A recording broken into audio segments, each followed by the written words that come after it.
الحمد لله رب العالمين والصلاة والسلام على سيد الأنبياء والمرسلين وعلى آله وأصحابه أجمعين. أما بعد، أعوذ بالله من الشيطان الرجيم. بسم الله الرحمن الرحيم. يا أيتها النفس المطمئنة ارجعي إلى ربك راضية مرضية فادخلي في عبادي وادخلي جنتي. وقال النبي صلى الله عليه وسلم: إن لكل قوم عيد وهذا عيدنا، أو كما قال عليه الصلاة والسلام. قابل احترام بزرگوں اور دوستوں، ہم اللہ رب العزت کا شکر ادا کرتے ہیں کہ اللہ رب العزت نے ہمیں رمضان کا مبارک مہینہ عطا فرمایا.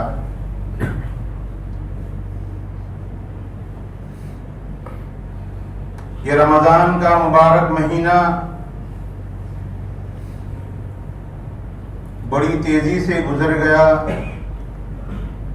ابھی تو اس مبارک مہینے کی آمد کی یادیں ہمارے ذہنوں میں تازہ ہے اور مہینہ ختم بھی ہو گیا. جیسے تیزی کے ساتھ یہ رمضان کا مہینہ گزرا، ایسی ہی تیزی کے ساتھ ہماری زندگی بھی گزرتی جا رہی ہے. ہم میں سے کسی کی عمر 30 سال، کسی کی 40، 50، 60، 70، لیکن ہمیں یہ احساس بھی نہیں کہ کیسے ہماری زندگی کے 30 سال، 40 سال یا 60، 70 سال گزر گئے.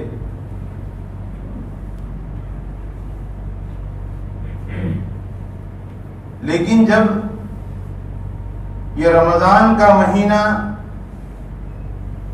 ایک بندہ اللہ کے حکم کی تعمیل میں گزارتا ہے کہ اللہ رب العزت نے اس رمضان کے مہینے میں جن احکامات کا اسے پابند بنایا تھا، ان احکامات کو پورا کرتے ہوئے جو بندہ رمضان کا مہینہ گزارتا ہے، اللہ رب العزت اس بندے کو عید کے دن اپنی خوشنودی، اپنی رضامندی اور اپنی مغفرت کا انعام دیتے ہیں. ایسے ہی اگر کوئی بندہ اپنی پوری زندگی اللہ کے احکام کو پورا کرتے ہوئے گزارتا ہے تو اللہ رب العزت اس بندے کو اس کی موت کے وقت خوشخبری، اپنی رضامندی اور جنت کے دخول کی بشارت دیتے ہیں. جب ایک بندہ رمضان کو اللہ نے جن احکام کا پابند بنایا کہ روزوں کا پابند بنایا، بندہ اسے پورا کرتا ہے، تراویح کا پابند بنایا، بندہ اسے پورا کرتا ہے، تو اللہ رب العزت عید کے دن اسے خوشخبری سناتے ہیں.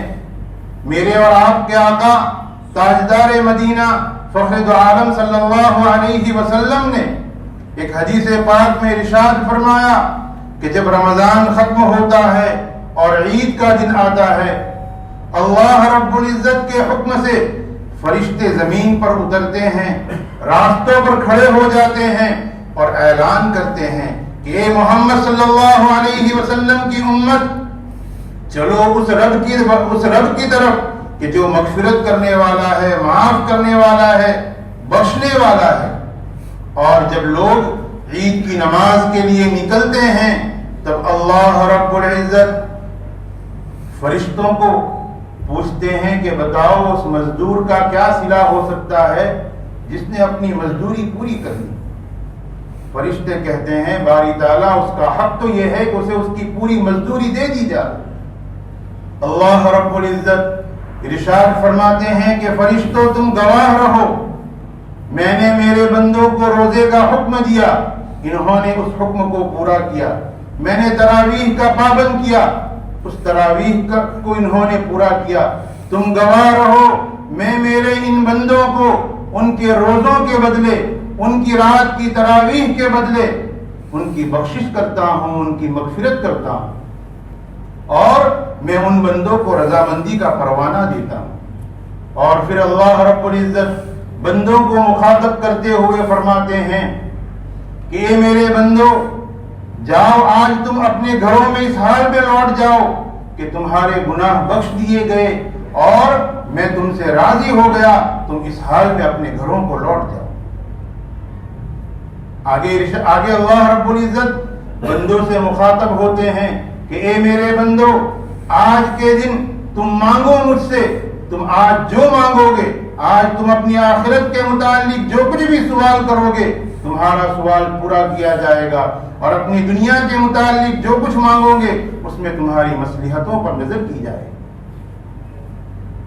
تو اللہ رب العزت جب رمضان کے احکامات کو پورا کرنے پر عید کی شکل میں بشارت اور خوشخبری سناتے ہیں, ایسے ہی جب کوئی بندہ پوری زندگی اللہ کے احکام کو پورا کرتا ہے اور اللہ کے احکامات کی پابندی کرتے ہوئے اپنی زندگی کو گزارتا ہے, تو اللہ رب العزت اس بندے کا اس دنیا کا آخری دن, اس دنیا سے جانے کا دن اللہ اس کا عید کا دن بنا دیتے ہیں اور اس بندے کو خوشخبری سناتے ہیں. میں نے جو آیت کریمہ آپ کے سامنے پیش کی, اس آیت کریمہ میں اللہ رب العزت ارشاد فرماتے ہیں یا ایتھا النفس المطمئنہ ارجعی الی ربک راضیۃ مرضیہ. نفس مطمئنہ کی تفسیر مفسرین فرماتے ہیں کہ نفس مطمئنہ سے ہر اس ایمان والے کی روح مراد ہے کہ جس ایمان والے نے اپنی زندگی اللہ کے احکامات کے مطابق گزاری ہے. ایسی روح کو مخاطب کرتے ہوئے اللہ رب العزت ارشاد فرماتے ہیں یا ایتھا النفس المطمئنہ, اے نفس مطمئنہ, ارجعی الی ربک, تو اپنے رب کے پاس اس حال میں لوٹ جا کہ تیرا رب تجھ سے راضی ہے. راضیۃ مرضیہ فادخلی فی عبادی, اور جا میرے نیک بندوں میں شامل ہو جا. وادخلی جنتی, اور میری جنت میں شامل, میری جنت میں داخل ہو.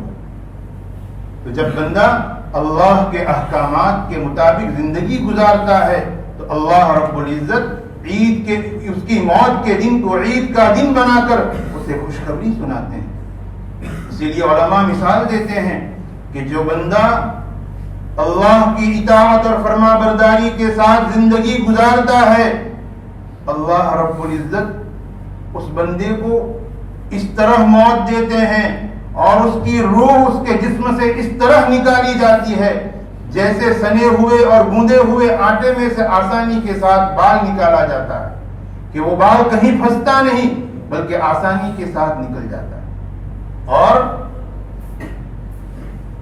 کسی برے کی موت اور اس کی روح کیسی نکالی جاتی ہے, علماء مثال دیتے ہیں کہ ایسی نکالی جاتی ہے جیسے کسی کانٹے دار جھاڑی پر کپڑا ڈال دیا جائے اور اس کپڑے کو کیسے کھینچا جائے کہ کہیں پھنستا ہے, کہیں سے نکلتا ہے, کہیں اور پھنستا ہے, کہیں سے نکلتا ہے.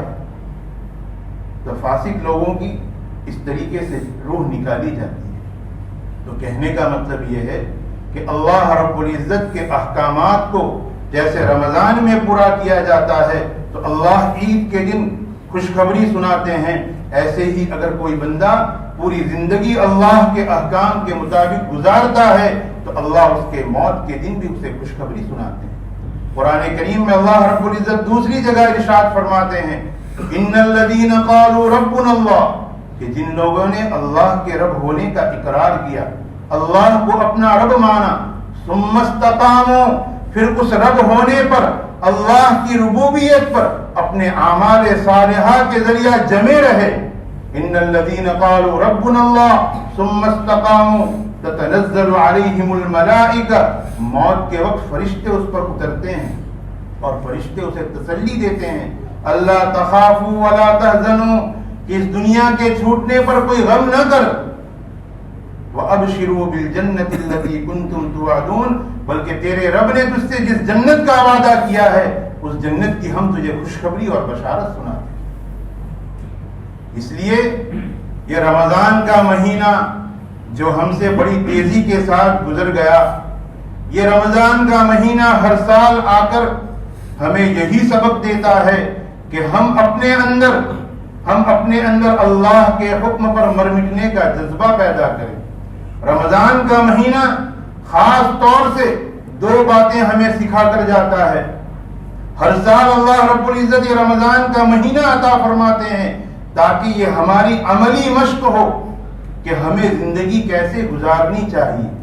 جیسا ہم رمضان گزارتے ہیں ایسی ہی ہماری زندگی بھی گزرنی چاہیے، یہ ہمیں اللہ رب العزت عملی مشق کرواتے ہیں۔ رمضان کا مہینہ ہمیں دو باتیں خاص طور سے سکھا کر جاتا ہے۔ پہلی بات تو یہ کہ اللہ کا حکم سب سے بڑا ہے، اللہ کا حکم سب سے بڑا ہے۔ ایک شخص سحری کے لیے بیٹھا، دیر ہو گئی، ابھی کھانا شروع ہی کیا تھا کہ صبح صادق ہو گئی۔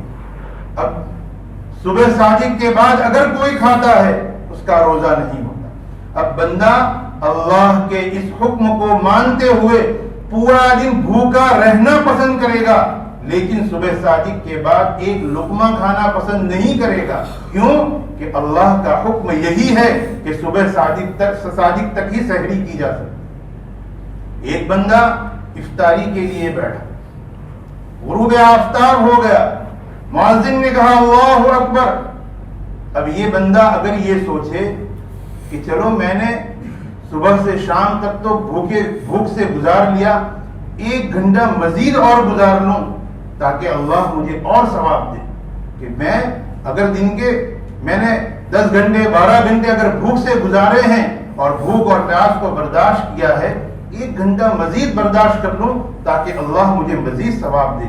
اس بندے کو ثواب کے بجائے گناہ ہوگا، اس لیے کہ اب یہاں اللہ کا حکم یہ ہے کہ جو ہی غروب آفتاب ہوا تم اب افطاری کرو، اب بھوکا رہنا یہ اللہ کا حکم نہیں۔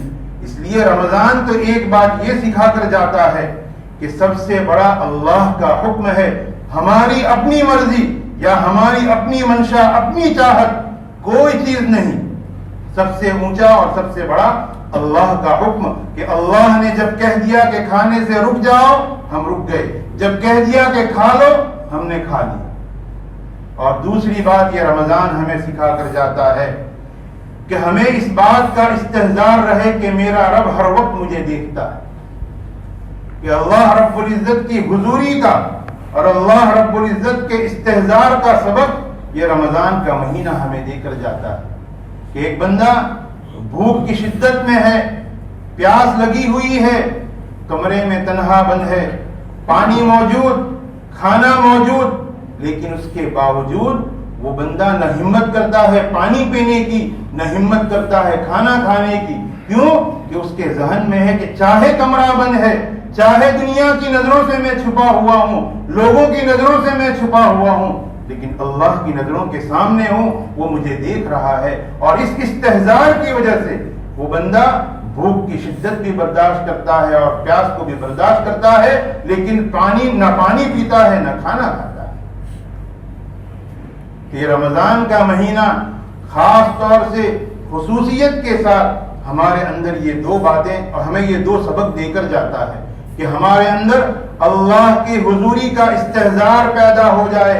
جب یہ استحضار کسی بندے کے اندر پیدا ہو جاتا ہے کہ اللہ ہر وقت دیکھتے ہیں، میں اللہ کی نظروں کے سامنے ہوں، پھر چاہے وہ دنیا کی نظروں کے سامنے ہو یا دنیا کی نظروں سے چھپا ہوا ہو، کبھی کوئی غلط کام نہیں کر سکتا۔ اگر دنیا کی نظروں سے چھپا کر اگر کوئی کام کرنے کو دل بھی چاہے گا تو فوراً دل اس کا اسے کہے گا کہ چاہے تجھے دنیا کی نظریں نہیں دیکھ رہی، لیکن اللہ کی نظر تیرے اوپر ہے اور اللہ کی نظر تجھے دیکھ رہی ہے۔ یہ رمضان کا مہینہ یہ دو باتوں کا ہمیں سبق دے کر جاتا ہے، اور اسی چیز کو اللہ رب العزت نے قرآن کریم میں روزے کا مقصد بیان فرمایا۔ کتب علیکم الصیام کما کتب علی الذین من قبلکم لعلکم تتقون. اس آیت کریمہ میں اللہ رب العزت نے روزے کا مقصد بیان فرمایا کہ روزے کیوں فرض کیے گئے.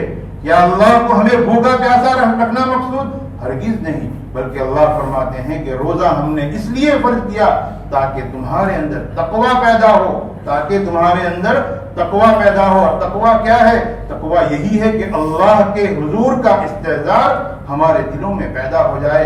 جب یہ استحضار انسان کے دل میں پیدا ہوگا، انسان سے بڑے گناہوں سے بچنا آسان ہوگا، اور گناہوں کے بازار میں سے آسانی کے ساتھ نکلنا اس کے لیے آسان ہو جائے.